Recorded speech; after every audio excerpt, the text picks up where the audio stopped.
Donde quieras, donde estés más cómodo. Buenas tardes. Muchas gracias a David por esta presentación. Mira, David, yo te voy a decir, lo que pasa es que ningún chile te embona. Como todos ustedes, no es que alguien despierte todos los días queriendo joder a México, ¿no? Pero a ustedes no les embona ningún chile, esa es la verdad. Entonces, pues están muy descontentos y todo el tiempo están tuiteando ahí cosas contra el señor presidente de la República. Bueno, no sé si sea presidente, pero bueno, ese señor.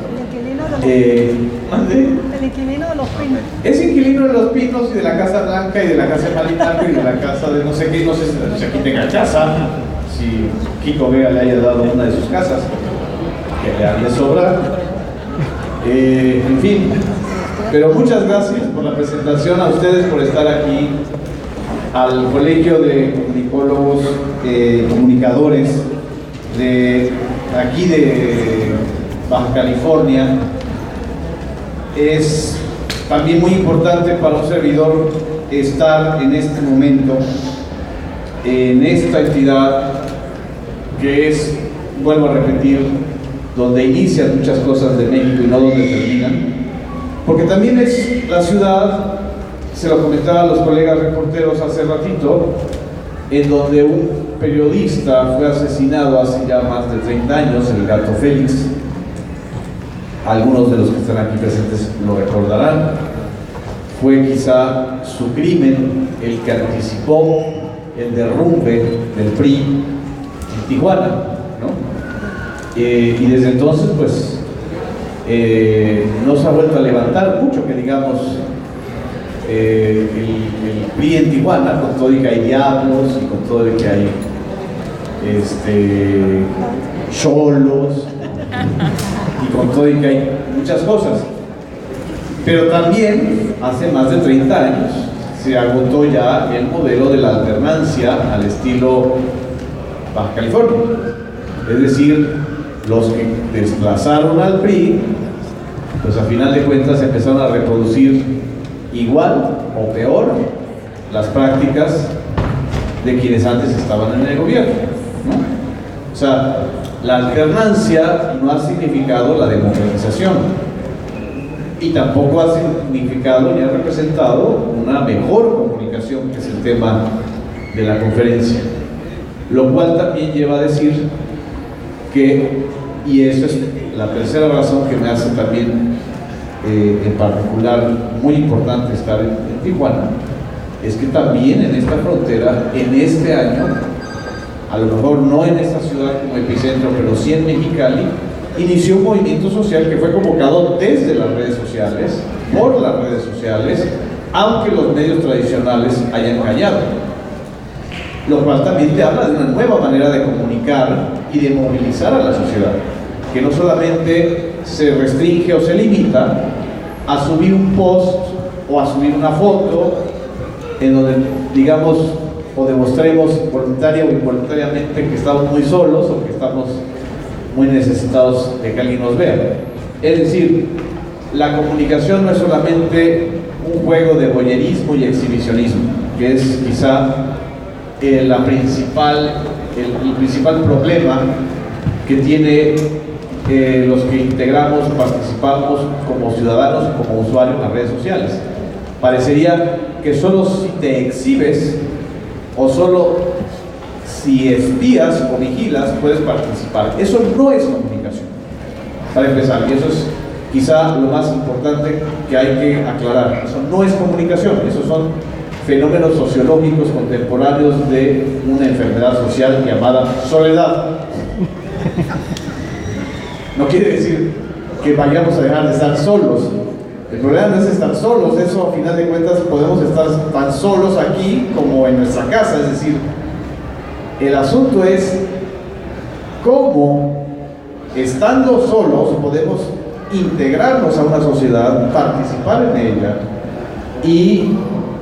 e incidir en el cambio, ¿no? Y creo que aquí es donde entra la parte de transformar a las redes sociales en un instrumento de comunicación. Muchas veces, justamente lo que expresaba David y lo que han expresado otros colegas, esta especie de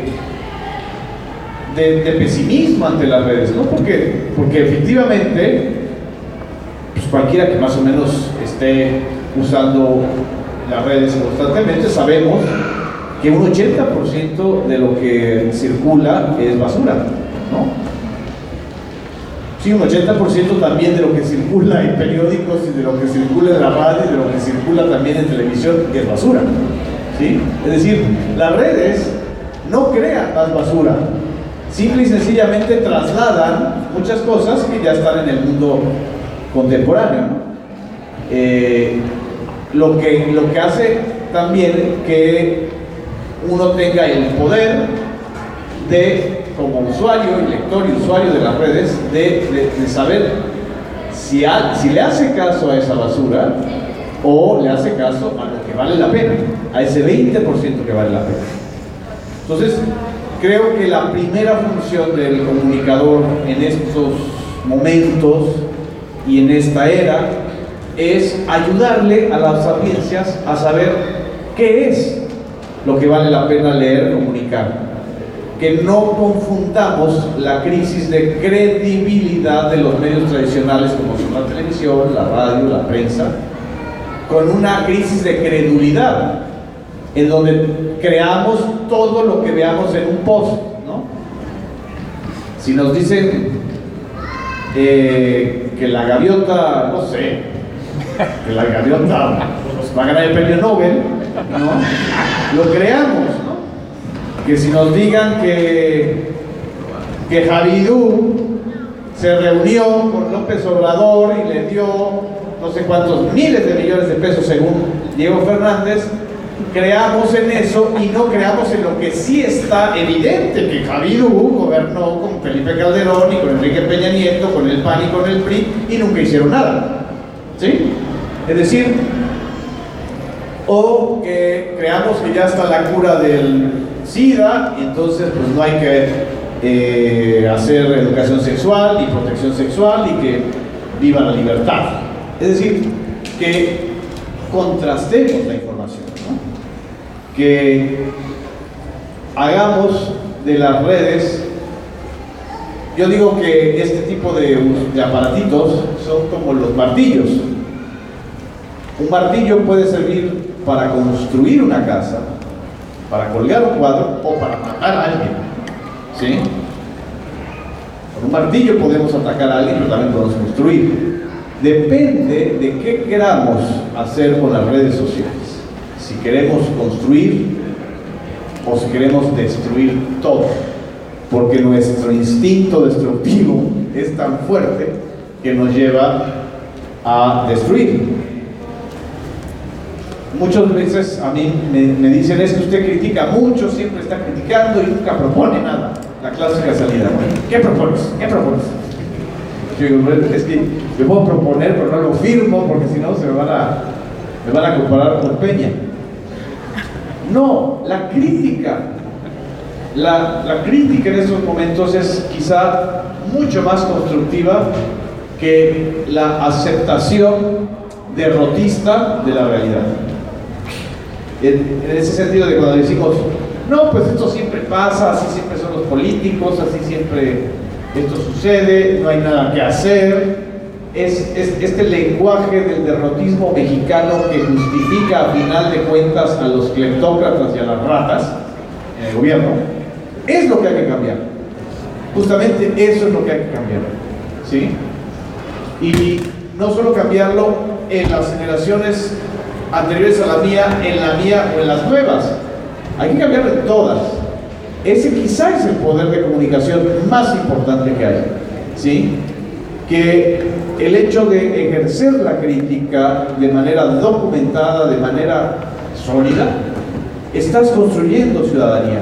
A veces podemos ejercer la crítica con ironía, por eso ahí están los memes, por eso ahí están yo digo que es una especie de eclosión social de los memes, porque no solamente porque sea el uso y el abuso de la ironía, sino porque el último recurso que le queda a un pueblo encabronado es burlarse de quienes le quieren ver la cara de idiotas. Por eso las redes sociales están llenas de eso. Es la burla, es la ironía la que está, y los mexicanos desde la época de Porfirio Díaz, y ahí están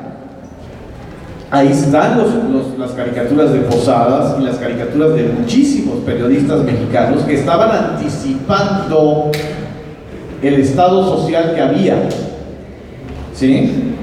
Las redes sociales están anticipando esta especie de revolución de las audiencias o rebelión de las audiencias que yo le llamo, que está anticipando un estado de ánimo social. ¿Sí? Muchos dirán, como dice el clásico, es que ningún chile desembona, ¿no? O como dice, es que hay un mal estado de ánimo. No, es que hay un derrumbe. Un derrumbe. Estamos viviendo una etapa histórica muy importante. Sí, estamos viviendo un doble derrumbe. Por un lado es el derrumbe de modelo de sistema político cuya agonía tardó muchísimo tiempo. ¿Sí? Creo que es el enfermo terminal que más ha tenido vida durante muchos años, el sistema político mexicano. Desde el 88 ya se anticipaba que iba a venir una caída y de repente llega Salinas, ¿no? Y gobierna Salinas y nos promete el primer mundo y nos promete que va a ir y vamos a ir hacia la modernidad y vamos a convertirnos casi en la primera generación de gringos nacidos en México. Frase de Monsiváis. Y termina, justamente el salinismo termina aquí en Tijuana con las balas que asesinan a Luis Donaldo Colosio. ¿Sí? Hace ya 27 años, 23 años, ¿no?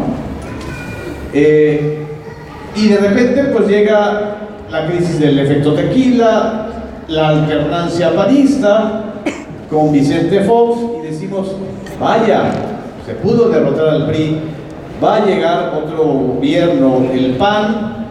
Y claro, los que viven en Tijuana y los que viven en Baja California sonrieron irónicamente, porque ya ustedes desde el 89 saben que la alternancia no significa necesariamente la democratización. ¿Sí? Y eso que ustedes ya habían vivido, pues lo vivimos a nivel nacional. Llegó Fox con Martita, la corruptita, y bueno, dejó pues lo que ya vimos, o sea, no solamente derrumbó la esperanza en la democratización, sino derrumbó a la institución presidencial, ¿no? Vaya, tuvimos expresidentes muy idiotas, pero ningún idiota como él. Eso sí hay que realmente valorar. Y después de él viene un tipo al que creo que nunca le atendieron cuando era niño, que tenía un odio hacia sus propios gobernados, que nos metió a una guerra de la cual no hemos salido, que le ha costado a este país más de 100,000 personas muertas, más de 30,000 desaparecidos, fosas, etcétera, etcétera, lo que ya sabemos, y que todavía quiere volver a gobernar a través de su esposa, ¿no? Es decir, ese señor Felipe Calderón es el que ahora habla como si no hubiera gobernado. Dice, hay que meter a la cárcel a Javier Duarte porque es una rata. Sí, señor, pero esa rata empezó a gobernar cuando usted estaba de presidente, cuando usted bien pudo haber evitado, ¿no?, el desfalco, la historia negra que ha vivido Veracruz en los últimos 6 años, que es realmente una pesadilla, ¿no? Cualquiera que conozca, hable o tenga contacto con cualquier ciudadano de Veracruz, de cualquier edad, sabe que Veracruz es la porquicracia más avanzada de este país. ¿Sí? El fenómeno de los porquis, los niños estos bien que consideran que tienen derecho a manosear a una mujer porque ellos son porquis, es justamente el síntoma más acabado de la decadencia de Veracruz y de todo el país. Por ahí surgió, ustedes saben lo de Marcelino Perello, ¿no? El conductor de Radio UNAM, un señor que vivía de su mito como líder del 68, que de repente dijo, bueno, pues si a las mujeres les encanta que las violen. O sea, todavía hay gente que piensa así, hombres que piensan así y que comunican así, ¿sí? Eso es lo que se está cayendo, porque ya no digamos lo que ha sucedido con Peña. O sea, Peña fue el spot más largo y la realidad más corta, es decir, en 2 años se acabó su sexenio, al tercer año ya estábamos con la crisis de Ayotzinapa, la Casa Blanca, y de 2015 a la fecha lo que hemos estado viendo es una disminución en pendiente e irrefrenable de el Grupo Atlacomulco, de lo que él representa, que por cierto también en Tijuana estaba muy bien representado el Grupo Atlacomulco, ¿sí o no? Tengo que mencionar a Jorge Ján, ¿no? Espero que no me pase lo que al Gato Félix. Bueno, y aunque me pase, ya no pasa, es decir, ya no les tenemos miedo. Y eso es lo importante de esta situación. Es lo importante de este derrumbe que está sucediendo. La sociedad, aún con los periodistas asesinados, aún con esos mensajes intimidatorios, está perdiendo de manera acelerada el miedo. Ese miedo que nos llevaba a conformarnos con el sistema que teníamos, que llevábamos a decir, no, bueno, pues el PRI es el menos malo que el PAN. Ese miedo es lo que se está perdiendo.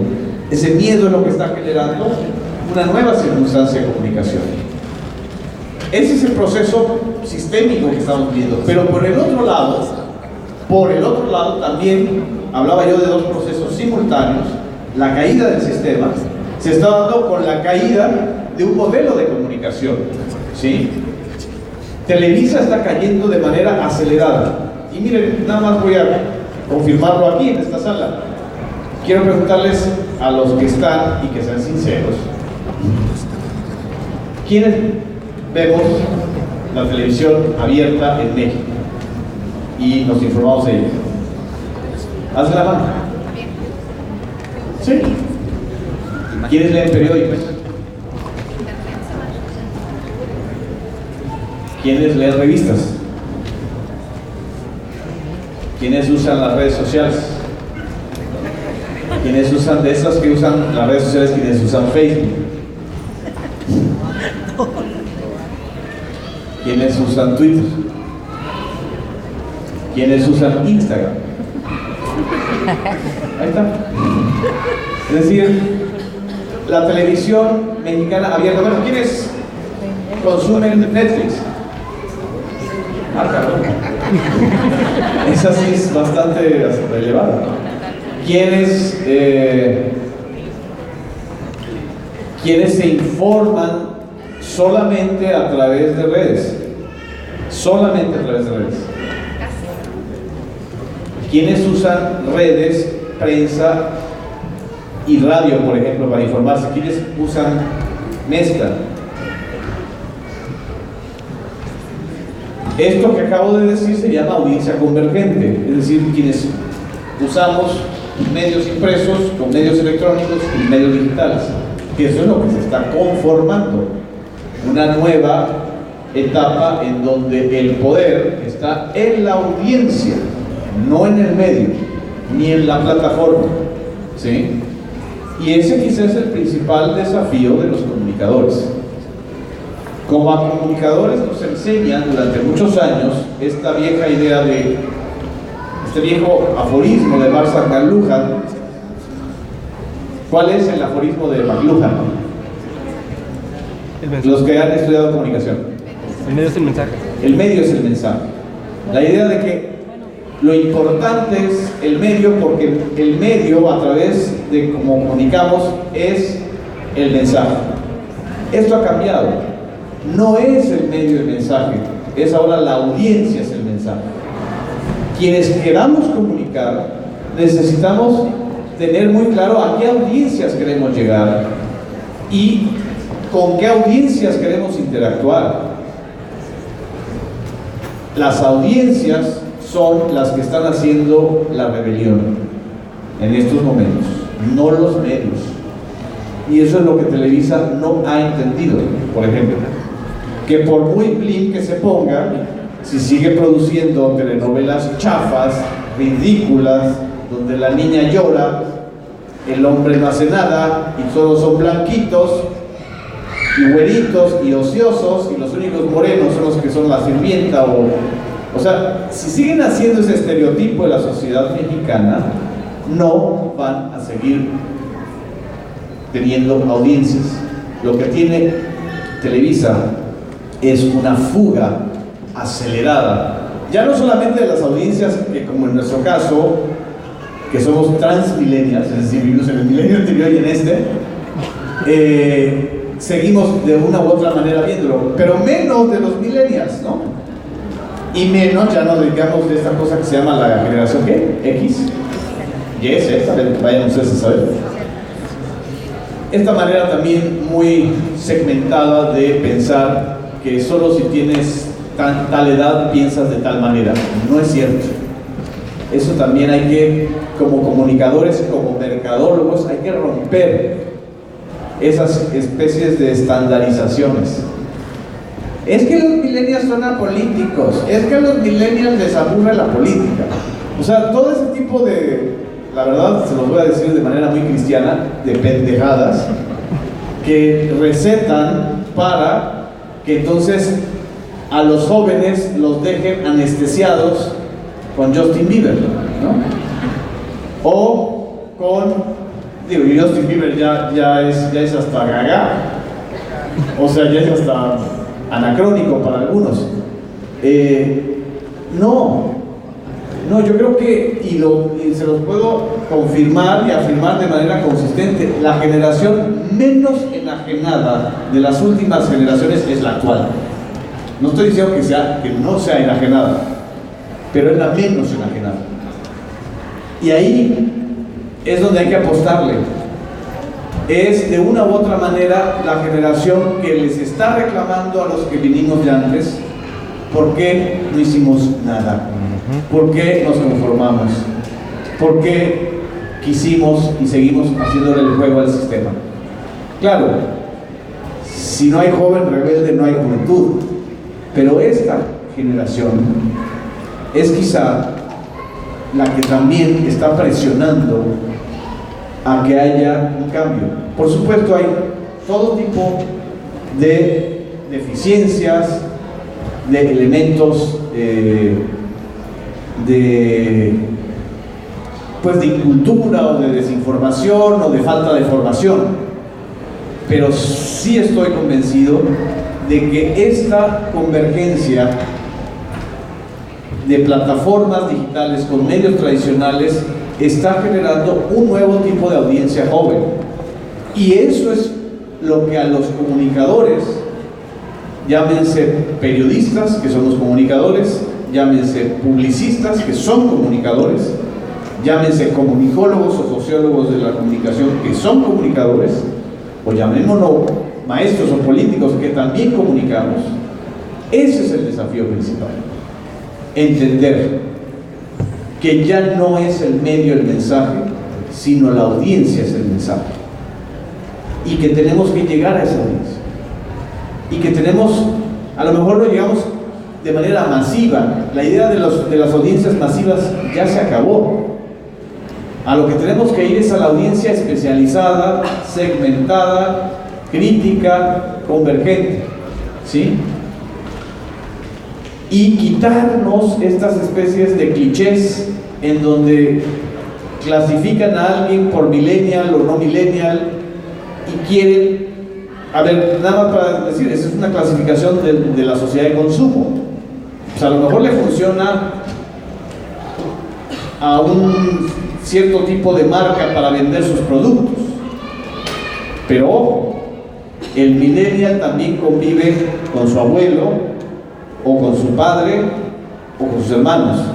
El millennial no es un ente solitario en la sociedad, no, el joven está inserto en esta sociedad donde todos somos transgeneracionales. Entonces, eso es lo importante y eso hay que comunicar. Y eso es quizá lo que hay que defender como comunicadores. Como verán, nada de lo que traía preparado lo dije. Me salió del ronco pecho. A veces así pasa, uno cuando quiere comunicar prepara un texto, pero creo que esto que estoy diciendo y por la manera en que los percibo a ustedes, eso es lo importante de decir. Para terminar, ¿qué son los tres ejes que deben ser lo importante para la comunicación, para comunicar? En primer lugar, yo hablo de las tres Cs: la credibilidad, la confianza y la calidad. Y eso no es solamente para las audiencias digitales, sino para todas. La credibilidad tarda mucho en construirse y es lo más rápido que se puede destruir. La credibilidad del comunicador, ¿sí? Es el valor más importante porque representa que el poder de tu mensaje es creíble para la audiencia. ¿Por qué le tenemos credibilidad o le damos credibilidad a un sacerdote, a un médico o a un militar? Porque el sacerdote, los que crean, les va a salvar el alma. Los médicos nos va a sanar el cuerpo. El militar, ya no está, nos va a dar seguridad, ¿no? ¿Cuál es la credibilidad del comunicador? ¿Qué es lo que le estamos dando al comunicador? El comunicador nos va a decir las cosas tal cual son. A lo mejor ni él mismo sabe la verdad, porque la verdad es relativa, pero nos va a decir las cosas con veracidad o con claridad. Eso es lo importante en un comunicador. Si no decimos las cosas con claridad, con veracidad, no vamos a tener credibilidad. Y porque además nos ayuda como sociedad a comprender y a coexistir en lo que estamos viviendo. La credibilidad del comunicador en estos momentos y en esta era depende de tres grandes ejes. En primer lugar, respeto a la diversidad y evitemos pensar en una sociedad uniforme en donde todos somos iguales o estamos estandarizados. Esta es una sociedad diversa. Este evento ha sido diverso precisamente, y muchas gracias por la presencia de los compañeros con debilidad visual o auditiva que han estado aquí presentes. No es común, y esto me gusta mucho de este evento en Tijuana, que se les integre y que ustedes participen. Y eso es parte de ver a la sociedad de manera diversa. El segundo eje es que la comunicación es comunicar derechos, no solamente intereses. La gran mayoría pensamos que para comunicar tenemos que necesitar a alguien que nos pague, que somos una mercancía en el mercado. Yo creo que esa también es la idea del neoliberalismo que se está derrumbando. Las personas no solamente somos mercancías, no solamente servimos en función de lo que vendemos o de lo que compramos en el mercado. Las personas valemos en tanto tenemos derechos y defendemos esos derechos. El derecho a la información, el derecho a la libertad de expresión, el derecho a la salud, el derecho al sano esparcimiento. Y por último, comunicar para las audiencias. Lo que yo les decía, el gran cambio comunicacional en estos momentos no es que usemos este aparatito o que hayamos cambiado la pantalla por esta pantallita. Eso es tecnología. Pero la tecnología no lo es todo. La tecnología no nos hace automáticamente mejores comunicadores. La tecnología, podemos tener el mejor iPhone, el mejor Samsung o la red de banda ancha más potente, Pero eso no nos hace mejores comunicadores. Lo que nos hace mejores comunicadores es esto que les digo, que vivimos una nueva era en donde hay que pensar en las audiencias y en la sociedad y apostarle a la inteligencia de esas audiencias y de esa sociedad para comunicar mejor. Si no le apostamos a la inteligencia de nuestros interlocutores, no servimos para comunicar en esta nueva era. Muchas gracias. Vamos a ver.